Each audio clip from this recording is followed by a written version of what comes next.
Welcome back to the No New Friends podcast. I am your host, Silvia, and we have another guest for you today.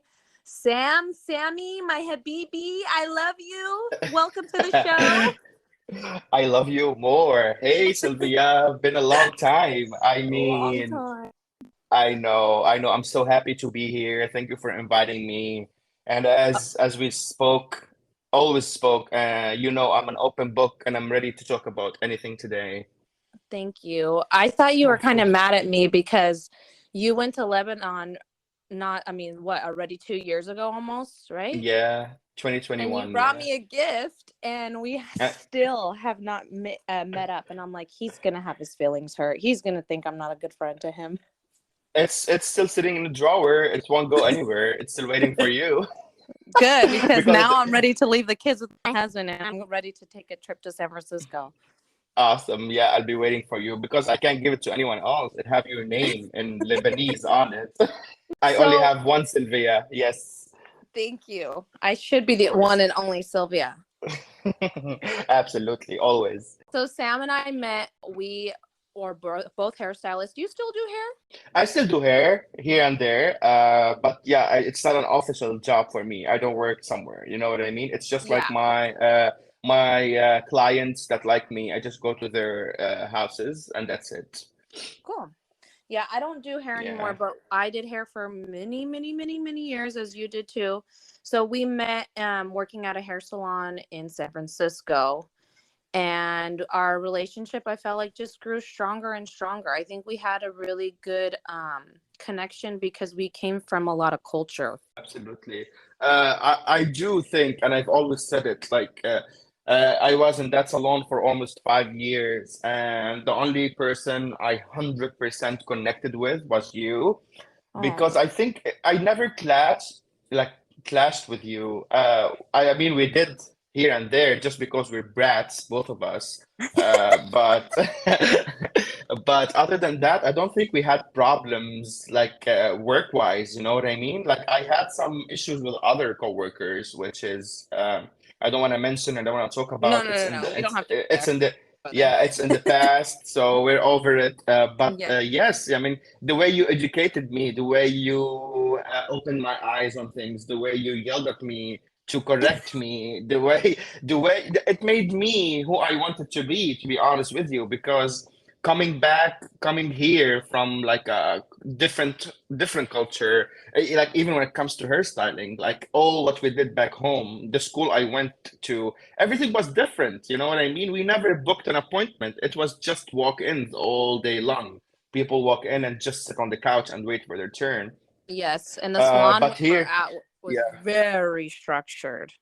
yes, absolutely. It was team-based, of course, every single day. I just wake up and I'm thankful for all what I've passed through, up and downs, because it made me who I am today. I feel like I was like a sister to you in a way. Like I never yelled at you or really anything for any to be catty. It was more to teach you. I felt like Yeah, not just absolutely. about Yes. hair. It wasn't just about hair. It was kind of just like a way of being in a way. I do remember when I first moved here, and I was like working two jobs, the hair salon and another job, and I was like all over the place, working from 7 a.m. to like to midnight, and I was just like soaking myself, seasoning myself in this different culture, you know what I mean? Yeah. And I used to be very, I mean, I'm still am very sensitive. But I do remember forever, the owner of that salon took me on the side. I don't want to say names, and she told me, if you keep taking things personal in your life, you will never survive. You will never succeed. You will never get to where you want to be. So that advice she gave me is still with me until today, and that taught me a lot actually, because like where I come from, especially you would understand when it comes to culture things. If you say good morning to somebody, they tell you thank you, good morning to you. So the thank you is something very, very, very like I would say structured, something we add to every single thing we say back home. But here, like I used to do a lot of things and I used to look at myself like, oh my God, I did something amazing. But those people just don't care. This is how I felt. But at the end of the day, I was like, it seems like I'm taking things personal. They like my job, they like what I'm doing, but those people have different personalities, have different views of life, have they are soaked in this culture in here. They are here already. So it's on me to wake up, pick up myself, and just stop taking things personal. And it worked. It worked really, really, really good. Today, I look back at it and I'm like, oh, thank God, I am here, you know? I earned much at that job more than I did any other job in my whole entire life. And it Exactly, was it exactly. was because of Diva. I hope I need to interview her one day because the way she speaks, she was born to educate, born to mentor, born to speak, and she gave it to us hard. I felt like we were very humbled there. Oh yeah, absolutely. Oh my God. Yeah, as you said, Diva taught us a lot. Even though the ups and downs and everything and all what we dealt with in that salon, she was a nice person. She is a nice person. I do agree. She definitely molded me into who I am, and I think yeah, we both can be sensitive. That's for sure. Yes, So, absolutely. and I know where you're from, but can you tell our listeners where you were Absolutely. born? Well, I am SamMae. My real name is Hossam, Housam, and that comes from a Middle Eastern culture, a Middle Eastern country, and that I am from Beirut, Lebanon. I grew up in Beirut, Lebanon. I was born in 91, and I moved to the US back in 2014, becoming citizens just in 10 days. Woohoo! Right when I you know, say right? Lebanon, I just want to go woo because I just love the Lebanese culture so much. Oh my God, I know. It's amazing. But it's so sad that what have been happening in the whole world actually, not only in Lebanon. Like a couple of years ago when I went for the first time after 7 years, not seeing my mom, not seeing my sister, who I left when she was just 11 and she just turned like 20 not too long ago. It was different, even though you think you know your family when you go away for 7 years, not like just FaceTiming them, speaking on the phone with them, talking on the phone with Thank them, God I had just that. texting.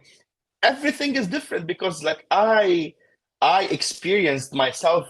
I experienced myself. I wanted to experience for a long time, but I didn't get the chance to do back home because of the cultural things. I couldn't be gay back home. I couldn't be myself back home. I used to be bullied all the time. It's just tough. And the thing is, when I came here, I figured out who I am. And going back home, dealing with like my mom's personality that I never dealt with for the last 7 years, or my dad's personality, or my sister that I don't know her personality in general because she's a different person. She used to be a kid, now she's an adult. Wow. So it was tough. It gave me a lot of anxiety, I would say that. It gave me a lot of there's just too much thinking about things, how things change. Am I the right person? Are my family the right people? You know what I mean? It took me a lot to figure out the connection I want to have with my family after all this time. And I think I was supposed to stay there for like 3 weeks. I came back after 2 weeks. I could not handle it. Like the Really? country was, yes, the country was still in deep COVID in 21. And not only that, August of 2020, we had the biggest explosion in the world by the port, by the piers back home, and it exploded my whole city. When I went there to check on all the stupid things that happened, I was crying. I was crying. I was literally taking pictures and crying. This scenery I'm seeing in front of me that is like down the dumps, down the ground, all the buildings, everything.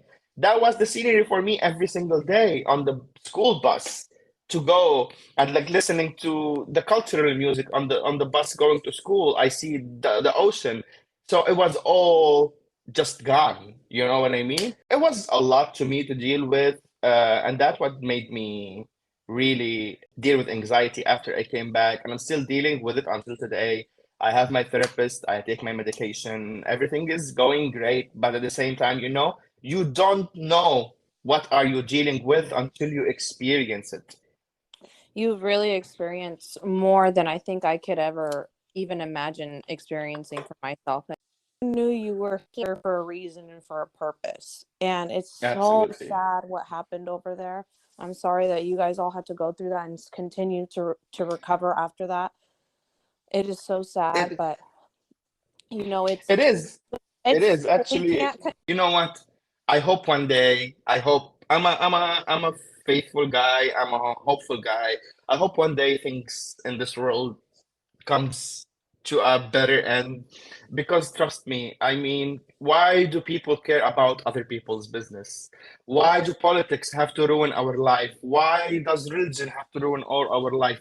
You know what I mean? Just have your own life, choose your own choices, live your own life. Don't look at other people. Other people's job and business is not ours to deal with. Because if we really want to handle our business and other people's business and that person's business and that lady business, we're gonna be so tired, and we're gonna be really, really tired at the end of the day. So what I learned is just like, okay, I mean, good for you. You can be whoever you want to be, but hey, stay in your lane. I will stay in my lane. That's all I really care about. I remember a Facebook post that you had put up, and it was National Coming Out Day. Was it That was 20, 2017. 2017? 2017, yes. And you came out to your parents for the I first time. did. I had to. I had to, Sylvia. I really had to, because like I'm here. 2017 was almost 3 years for me here. And those 3 years have changed who I am, have just showed me who the person I want to be, even though I was still dealing with a lot. For the first 2 years, I'd say it's tough because you are just like in a culture shock. You're still like, even if I'm a queer person, I'm still seeing stuff I've never seen in my life before. I started experiencing the queer life, especially in the capital of queerness, San Francisco. Coming out, I woke up on that day and I started seeing, literally, I opened my eyes, I opened my Facebook, and every one of my friends was literally choking and telling everybody about posting about their coming out story. So I was like, oh my God, why do people have the courage to do that, but I don't? I think I really want to do it. I did not hesitate once. I hold up the phone. I FaceTime my mom. I'm like, hey, what are you doing? We need to talk. And my mom loves me so much. She's like, she would do anything for me. I was like, are you okay? Are you okay? What happened to you? You want to come back home? That was the first thing she told me. Are you okay? Do you need help? You want to come back home? I was like, hey, calm down. I'm really okay. I don't want to come back home. That's never going to happen. But I'm gonna talk to you about something I want to talk to you about for the longest time ever. She's like, what's going on? I was like, you should be sitting on the couch. You should get a glass of water. Let's talk. She was like, are you sure you're okay? I was like, Mom, yes. So I told her, do you love me? She was like, yes, you know that. Why are you asking? I was like, do you care about me? She was like, yes, why are you asking? She kept on telling me, why are you asking, over 100 times, until I gave her the tea. I was like, hey, Mom, I'm gay. I don't like girls. I like boys. Hey, Mom, I like boys. Hey. So she was like, she went silent for, I'd say, 20 seconds. Did it And feel she like a looked at year? me. Yes. I was like, Mom, come on, say something. Then, literally, 20 seconds after, she started crying. I was like, "Do you think I'm gonna be mad at you because you're gay? I know you are gay. I felt it since you were a little kid, but I Oh, never want to talk to you about it because I love you and I don't want to hurt your feelings. And I'm here for you. I support you and I love you, whoever you are. Whatever you want to be, I'm here for you. I will always be your mom." Well, that made it so, so, so like amazing there. And I was like, where's dad? I have to talk to dad and my brothers. She was like, no one's here. You're gonna call everybody later and tell them. I had to FaceTime my dad after. I thought it would be really bad, but it wasn't that bad. It was bad with my brother. My dad just looked at me for like 3 seconds Then he gave the phone back to my mom. I was like, hey, hey, hey, why are you running away? I'm talking to you. He was like, you are who you are. You will always be my son, and I love you. That's all what came out of his mouth. Since the time I came out until today, he never said anything about it. That's like almost 6 years, I'd say. That's 6 years, I guess. Are you okay Never. with just that? Oh yeah, absolutely. And he messages me every day. He check on me every day. He loves me. I know my dad is a very reasonable person, a very understanding person. My dad is the very mellow, chill partner in my parents' marriage, but my mom is the crazy one. You know what I mean? And the only thing that it didn't go good was with my older brother. Before I got to my older brother, my sister was crying and crying and crying. I was like, "Hey, what are you crying? How old are you?" She was like 15. It was like she was like 15, I guess, or 16. I was like, "Do you know what gay means?" She was like, "No." I was like, I'm gonna literally explain to you. Gay means that I don't like girls, I like boys. And there's a lot of us. I was born this way. This is who I am. Do you have a problem with this? Do you think your brother is gonna change and be a different person just because he's gay? She was like, no. I will always love you and I support you. But now she knows, now she understands, now she have gay friends back home. She calls me and tells me, "Hey Sam, look, I have gay friends now." She's proud of it, you know what I mean? And that makes me so happy. Of course. But my older brother did not like it, and he was like, "I don't want to talk about this." And he stopped talking for me for a year and a half. Wow. Uh, yeah. That's tough. I don't, yes. I mean, to be honest with you, I love him so much, and I love him even more now. We have the thing, Sylvia, we had a great connection back home. The way we grew up in that house is like we are all connected. If you, sorry, I'm gonna say it, if you fart, the whole family knows that you farted. You know, you know what I mean? So we grew up in a very good connection, and just to see this separation for a little bit of time, it was tough, yes. But at the end of the day, I never stopped asking about him. I've always called mom and asked her about him, and asked about his job, about his engagement, about everything. Until one day, by himself, he talked to mom and he was like, "How's Sam?" So he asked about me. Then he reached out and he's like, "Hey, I miss you. How's it going? Blah blah blah. Sorry, I took me a long time, but I love you and I respect you for who you are. You can be whoever you are, you wanna be."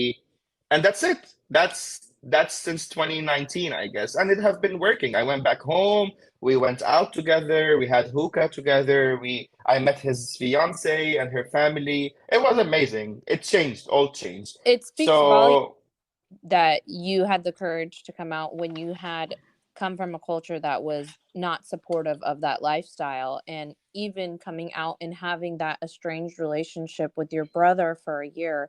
It gives, I think, people hope to just do it if they really feel in their gut and their heart that they need to come out to their family, to just do it and know that it's okay if they don't accept it right away, and it may just take some time for some people to process it.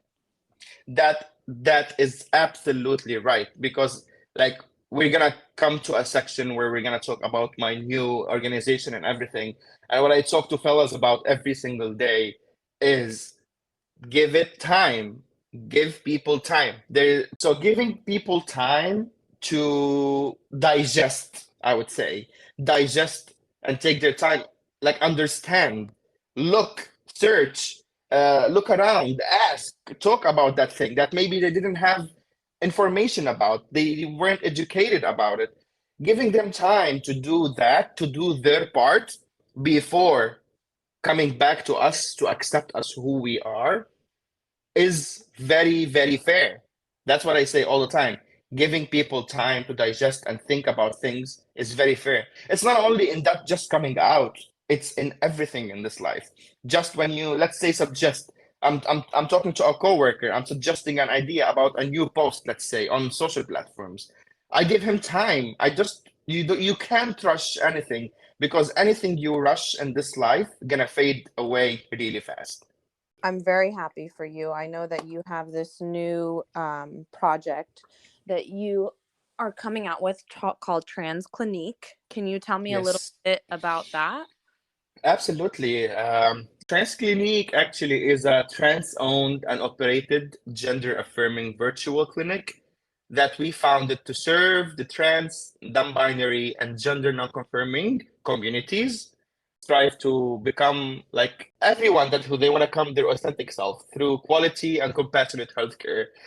To be honest with you, yes. So as you know, me and you were hairstylists, and one of my I would say chosen sisters, I used to do her hair, is a trans woman herself, and she's an MD doctor. She works for two hospitals in San Francisco and in Scottsdale, Arizona. So we were just doing her highlights at her place here in San Francisco, and she was like, "Sam, I have a really great idea I want to share with you. Do you want to listen?"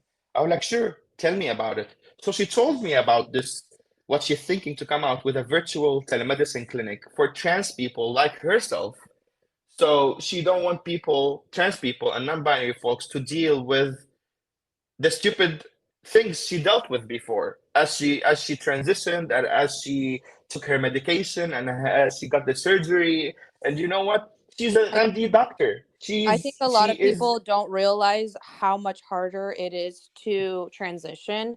They think it's just oh, they just want to do this and that, and they don't realize like when someone is choosing to transition, it is a whole lifestyle everyday struggle. And not just with absolutely. your own self mentally, like medically. Absolutely, absolutely, Sylvia. I agree because it's just transitioning is just not taking testosterone or estrogen every day, and that's it for you. It takes at least 2 to 3 years dealing with your body. Your body changes. If you're transitioning from male to female, you need to take all the testosterone. You need to like see your doctors. You need to do your lab work. You need to do your blood work. It's a lot of work that goes 2 to 3 years before you even start thinking about going to the gender confirmation center and getting the surgery with a doctor. It takes a lot of work. It takes a lot of courage, especially in a world or in a country where 10 states support some law and the rest 40 states are just signing bills against those people every single day. But I'm really proud to say, with my head high, we are serving in 25 states right now. And Wow. we are in Alabama, Arizona, California, Colorado, Florida, Georgia, Idaho, Illinois, Iowa, Kentucky, Louisiana, Maine, Maryland, Michigan, Minnesota, Montana, Nevada, New Hampshire, New York, Oklahoma, Texas, Utah, Vermont, Washington, and West Virginia. We are in all those states right now. So if That's anyone huge. listening to this podcast soon, please, please, please reach out to any trans or non-binary family member, brother, friend, chosen family member, and tell them about us if they are in one of those states that have bills against them and they can't get their medication really prescribed for them. We will ship their medication to their door and they will take it secretly and have it without anyone annoying or interfering with any what they want to do. And it goes back Uh, to what you said. Let people be who they want to be. It is none of your business. It doesn't affect your life Absolutely. personally. And stop judging and pointing fingers when you don't even understand or even get it 1%. Abs Absolutely. Absolutely. It took me some time, Sylvia. It took me some time. Like just building from zero took us. So we were out 2021, I would say we had 50 patients. 2020, we started 2023 with 270 patients. And it's just goes great on top of what we serve with medical pills, gel, all kind of things. We have a couple benefits we do.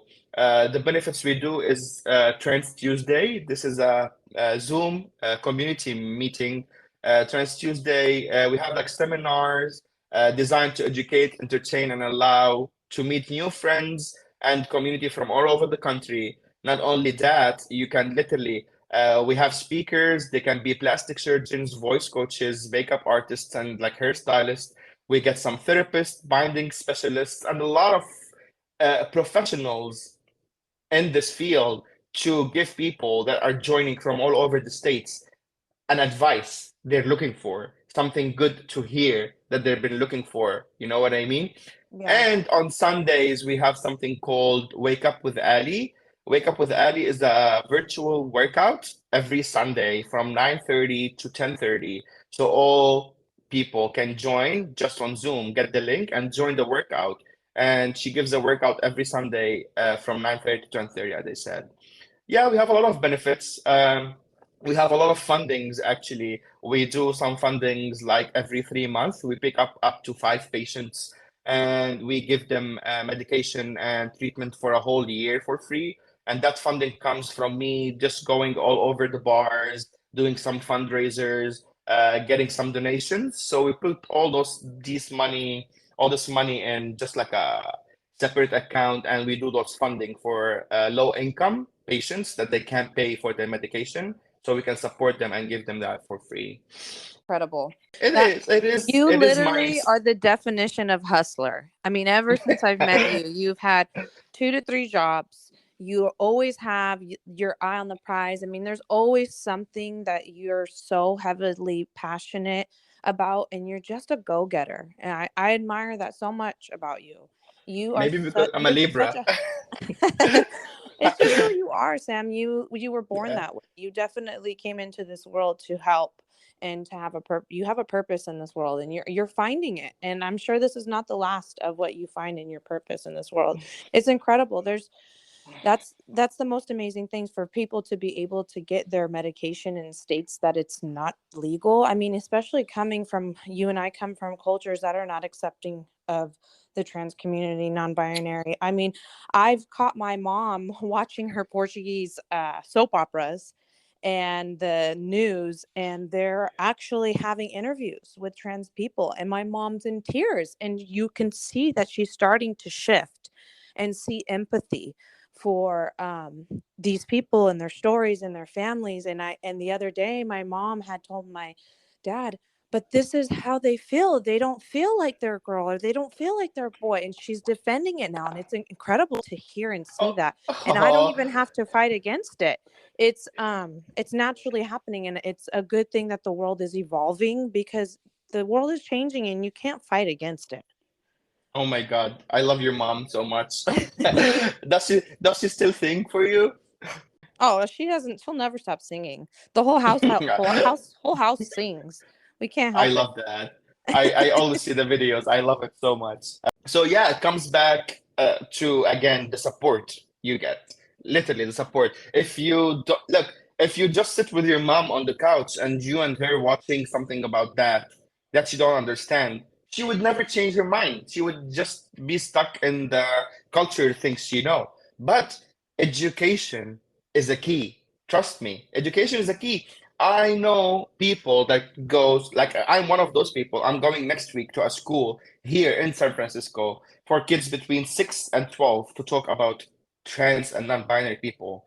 And we're doing something called a drag queen story hour that have been really bombarded lately in all over the states, which is amazing. It is just a drag queen holding a book and reading to kids about life, about how every single body is beautiful. Fat bodies are beautiful, thin bodies are beautiful, big nose are beautiful, small nose are beautiful. Human bodies are beautiful the way they are. You are beautiful the way they are. That's what the drag queens are doing and telling the kids. And they're As they're getting full of bombarded with makeup. love. Yeah. But trust me, No, those drag queens, I love those drag drag queens queens. going to school and just they're being nice and friendly. They don't have a gun. They're not shooting the kids. We have No, of shooting course. every single day in this country. It's the worst when it comes to shooting. Just some, and they always blame it on mental health. I'm so sorry. I have mental health issues, but I owned the gun or thought about hurting somebody. Oh my God, if I see literally my dog is annoying me, I would never just hurt her. You know what I mean? It's insane. How can you just shoot some other person in I front of think you? definitely mental health, but it's the lack of support people get for their mental health. And I think that we've come a long way, because now everybody you talk to is in therapy. And I know for me growing up, if you're in therapy, you're crazy, you're cuckoo. Like, Yes, yes. and nowadays everyone is in therapy. And I hope that we can grow from that, because there's just a lot of demons that we have, or childhood trauma, and some things that happen in early in our lives that affect us for the rest of our lives. And if we don't work through and process that, then we're just doomed to be able to even communicate properly, or and we're just emotional beings, and you're like, taking things out on people, but really you're just deflecting. Absolutely, Not deflecting, absolutely. you're projecting, your Projecting, trauma, yes, projecting that. absolutely. But So the I thing think it's is, important the, to yeah, acknowledge that there's a huge mental health crisis in the world, but there needs to be a huge turnover and giving people support when they need therapy. And it's very expensive. Therapy is very expensive. And to just speak to people about having therapy, if you don't like the person that you're talking to, switch it up. For instance, I have had a therapist. She was a lot older, and so she helped me open all these wounds and go through all these things, but she didn't really have the tools to help me close the wounds. So I'm on absolutely a hunt for I want a younger therapist, something that is more relatable. And that's okay to switch it up. If you don't feel comfortable talking, or you feel like you're not vibing with your therapist, then switch it change up. it. Yeah, Yes. absolutely. I did that couple times last year. I had a therapist is meant to be listening, observing and giving you advice. And my therapist now is amazing. He sends me documents all the time to my email, and it's just like bars and tables, what to do if I get the anxiety attack. It's nice. It's like going back to kindergarten. You have to follow everything on the table, but Oh my. it's helpful. Well, you have And by the tools. Yes, absolutely. By the way, if anyone need any resource for mental health, for legal resource, for speech therapy, for mental health providers, for support groups, for anything, you can go on our website, transclinique.com, and you can go to the section where it says resources.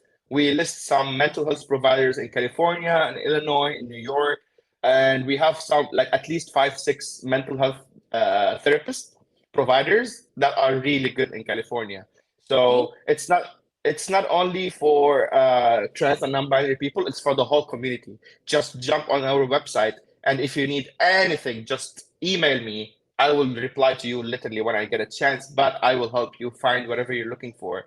And there's a lot of folks have been asking about PrEP. PrEP is the medication we take every single day for preventing HIV, and it have been approved for like over 10 years right now. So we provide this as well for all. Amazing. Look at you. Yes, I'm here. Snap it out for Sam. That's Yeah, amazing. I might have oh to my, use. You of must have course. a full heart right now.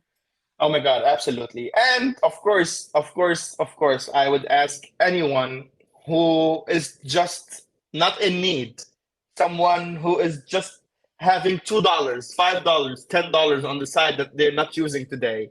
If you really can go to the website, and on top of our corner on the right side, we have something called donate. If you donate those $2, $3, it all add up to the money we can literally afford giving people all the free medication they need, all the low income people, especially again with all those dumb bills signed all over the states. I know. I'll make sure to add all of the links and website when this episode is posted as well too. So I Yes, have a that's great. question for you. Yes. Can coworkers be real friends, or is that just a temporary friendship? Hmm. To be honest with you, this is a tough question. It goes both ways. They can be good friends and they can be bad friends. Not I won't say bad friends, I would say acquaintance in your life. Just like you Mhm. worked with them. You know what I mean? You work with them and they're gone. You know what I mean? But look at me and you today. 2016, it's 2023. That's literally, I would say, 7 years. 7 years, we never stopped. We worked with each other from 2016 to 2019. Or you left earlier, 2018, I guess, when you got married. Yes. So two years and a half, and 5 years after, we are still chatting. I'm still on your podcast. I'm still talking about everything to you. I reached out and I told you the first person who I told I'm getting my citizenship done is you.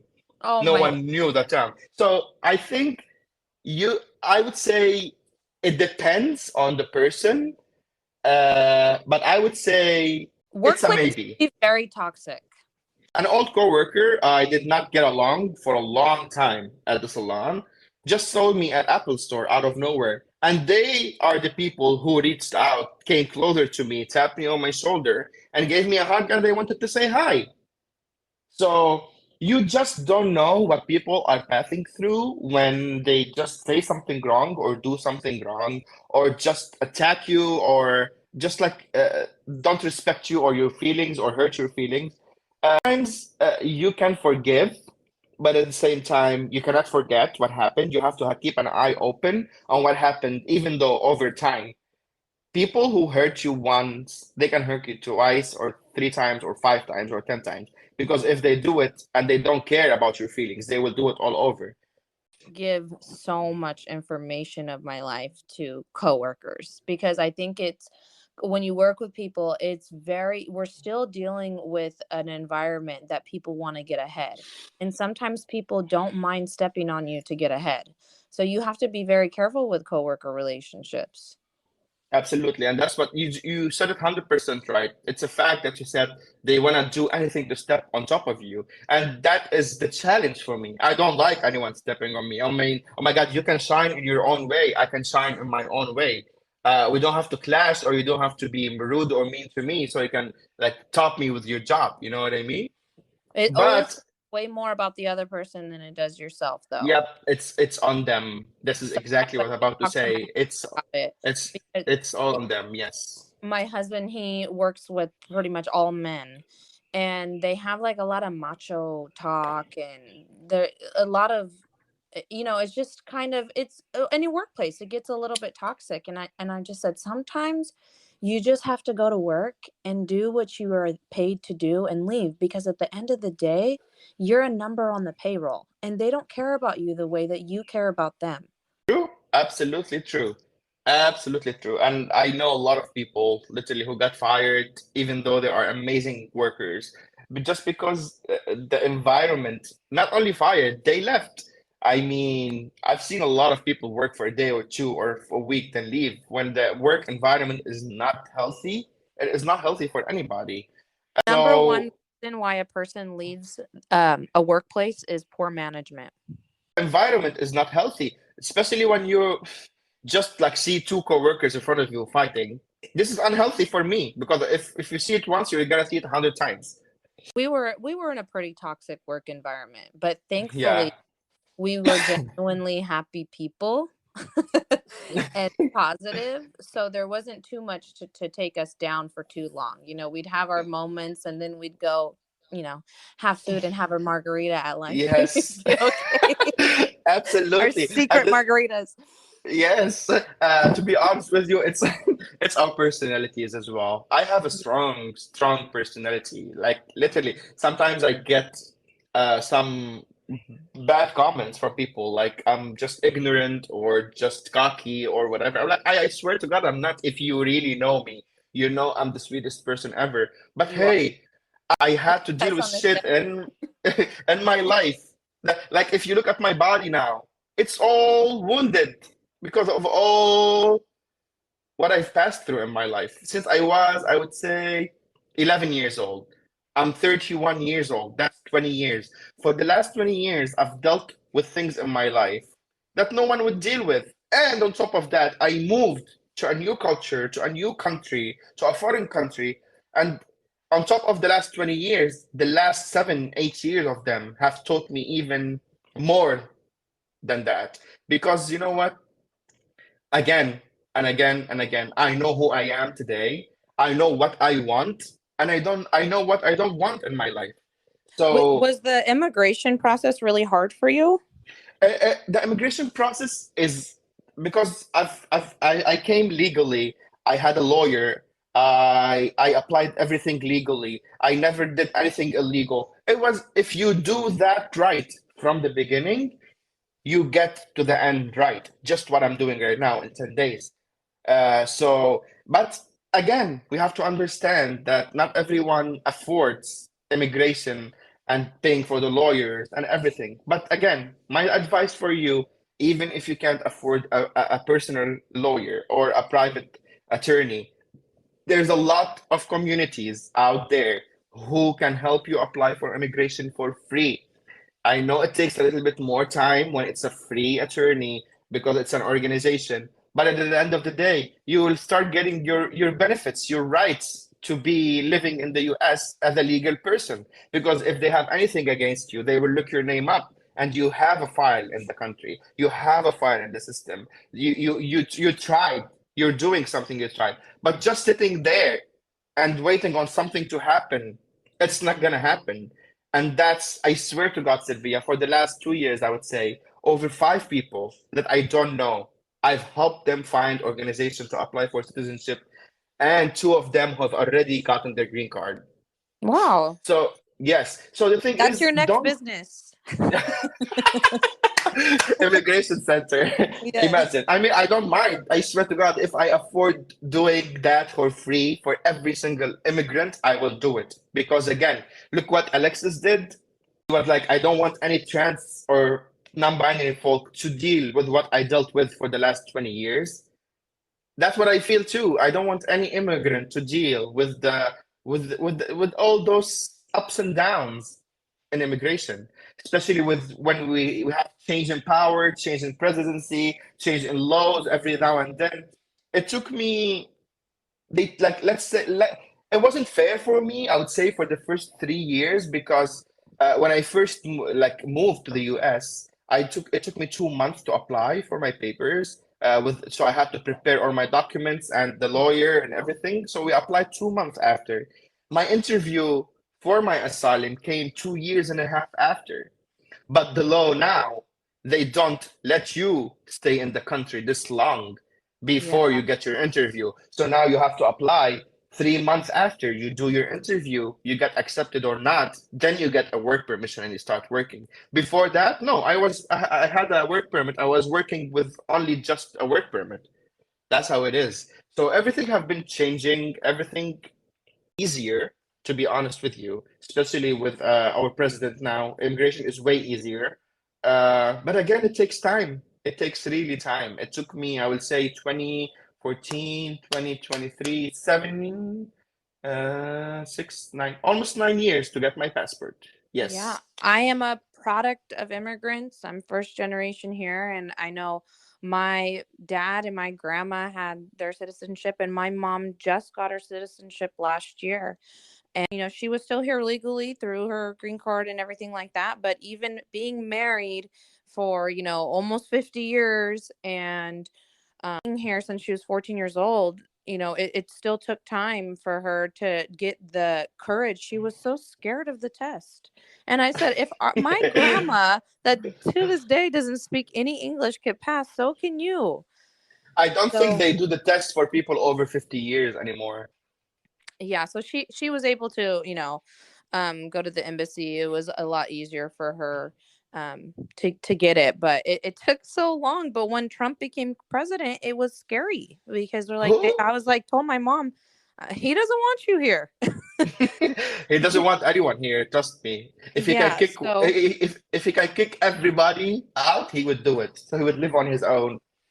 my dad has had a janitorial company for over 50 years, and he's employed so many people, and he's given this country so much, and he's built an empire from nothing, coming from a speck on the map of Portugal, the tiniest little village. And he really made something, and he has 3 daughters that have careers and families, and also so when people talk bad about immigrants coming over, we do so much, and we have actually a lot more drive than most native people here. we Yep, are yep. we have a lot more drive and hustle. Passion, passion, passion. It's the passion. Trust me, because like I think the passion is in the air back in other countries and cultures. You see, like you smell it. Oh my God, you're passionate about this tomato growing up there. You- You're passionate about the smell of the wood burning in the forest, the bonfire. Here, there's no passion about nothing, literally nothing. You can just eat a burrito, have a Diet Coke, go smoke some weed, and go to bed. That's all what you do here. Well, hopefully add some sparkle to some people's lives and give them some passion and drive. Absolutely. Uh, a special thing I want to ask you to do for me before we end this podcast. What's that? I'm scared. You you're gonna sing for me. No. Yes, we're not ending this podcast, and I'm gonna be late on my No. other meetings What if the you heck don't am I sing. gonna sing? You just put me out Just on the spot. yeah, see, absolutely. But you don't have to be scared because you know how to do it. So No. There's no just way. I will send you a voice note later. Heck no. just one I minute. thought you Just were gonna say you have to promise to come over to my house or something. oh, I was ready to say yes. wait, but listen, this is a fact. This is happening. You have to come to my house. Otherwise, I'm gonna just like give some other Sylvia the gift I have. No, no, no, no. We have to plan it, and I want to go there, and you have to teach me how to make something Lebanese food. Yes, I will do. Absolutely. But I you're not just running away. You're singing. no, I'm not. What the heck? Hickory dickory dock. The There you mouse go. went off the clock. Yes, yes. There you go. Just tell me, how are you feeling after just being a mom? You're a mom of three now. Well, I love, these kids. I'm their lifeline. I mean, I I've always wanted to be a mom and be a wife and all that. I really always wanted this life that I have, but it coming from being a person that was always out and about and my friends and everything, it was a shift in my life. And it was hard because I always had my own identity. I always was very independent. And even when I started dating my husband and I was out one time, he's like, "Hey, you didn't call me last night." And I was like, "Huh?" I was like, "Oh, he cares about me." And it was totally a different shift because I never thought about checking in with somebody because I was always so independent for so long. So when I shifted into motherhood, and that was pretty, and then COVID, and I had my son was maybe 2 years old. My older one was only 2 years old when we were going through all of it. So we were home together a lot. And then once I had the other baby, I just had my hands full. And now I finally feel like I'm starting to do things for myself again. And I feel a lot happier. Not that being a mom didn't make me happy, but I needed something for myself. And my husband had that. He has so many friends. And it's very, I mean, I don't want to say for all men, but it's a lot easier for men to just say, "Oh, I'm going to go have a coffee with my friend." Because, they don't really think twice about True. leaving the kids. For me, it's like, "Hey, can you watch the kids while I go to the store real quick or this or that?" And communicating with my husband saying like, just because I go to the grocery store by myself that's not me time. Absolutely. So having him understand that too, because he works his ass off. He wakes up at 3 o'clock in the morning every single day and doesn't get home until closer to 5. And he works really hard. So it's a happy medium of saying, I respect your hustle and what you do for this family, but I also need a little bit of alone time. Yeah. Is it still obsessed with cars? Oh yeah. He loves cars. And we actually are just starting to put a gym in our garage. So we're on a new mission of like getting healthy, happier, and I think There you COVID go. like put a rut in everybody. Oh my Every God. world had to stop.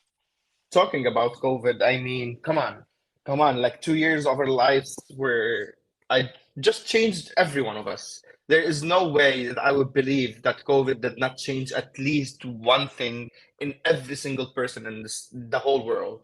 It have to be something that changed in your I life. would have never believed that COVID would have made me realize that I hated doing hair. I just all of a sudden just was like, I'm done. I don't want to do hair anymore. I'm completely done. Yep, I I feel never you. looked I back. feel you. I mean, hair business, the hair industry was really bad during COVID in San Francisco, and until today, Sylvia, it is still so bad. I hear how people and hairstylists are just not happy how slow it is out here in San Francisco with the hair right now. Like literally, I know salons that had like 15, 20 people work. They have two, three people now, and they barely open just like Wednesday through Saturday, and that's it. That's really scary. Yep. Yep. In like a depression because I felt like I chose a career that was very disposable and did nothing for me and I had nothing to give and to my kids. When I stopped working for 9 months, that was it. Thankfully, I had some unemployment kick in finally, but it was really tough, and I regretted choosing to be a cosmetologist. It was really sad for me. So I'm in the transition of finding something new, even right now as well. And I don't want to, say, oh, being in the industry is terrible or bad. There's a lot of pros about it, but I think it's just not for me anymore. Yeah, I hear you. Okay, Passionate about ourselves, and people who are passionate about themselves, they can find always something to do. Trust me. exactly. Well, thank you for talking with me. I'll put all of the links and everything below. Do you want to say any of your Instagram handles or anything like that where people can follow you site? Yes, yes. So my personal is Sammy, SAMMAE. You can find me. That's my personal. And again, the website is www.transclinique.com. Over there, you can find all our handles, Instagram, Facebook, TikTok, Twitter, everything. If you scroll down all the way to the bottom of the first page where you get there, you can just put your email as well out there, and you receive emails from us, just some affirmations, some good words every couple days, all the events we have, all the invitations. And yes, that's it. I want to say one more thing. Thank you so much, Sylvia, for having me. It really means the world to me to still be in contact with you because you are an amazing person. And I feel good people are meant to be friends and in connection. And I think you're a great person. And I'm proud of you. I'm proud of the family you've built. I'm proud of what you're doing. And keep it going. And I love you. I love you too, and you have the best, sweetest heart in the whole world, Sam. You're just such a genuine Oh, person, and I'm so proud of you. And I cannot wait to wave the American flag in your face when you get the yes. citizenship. Oh my God. Thank you so much, love. And have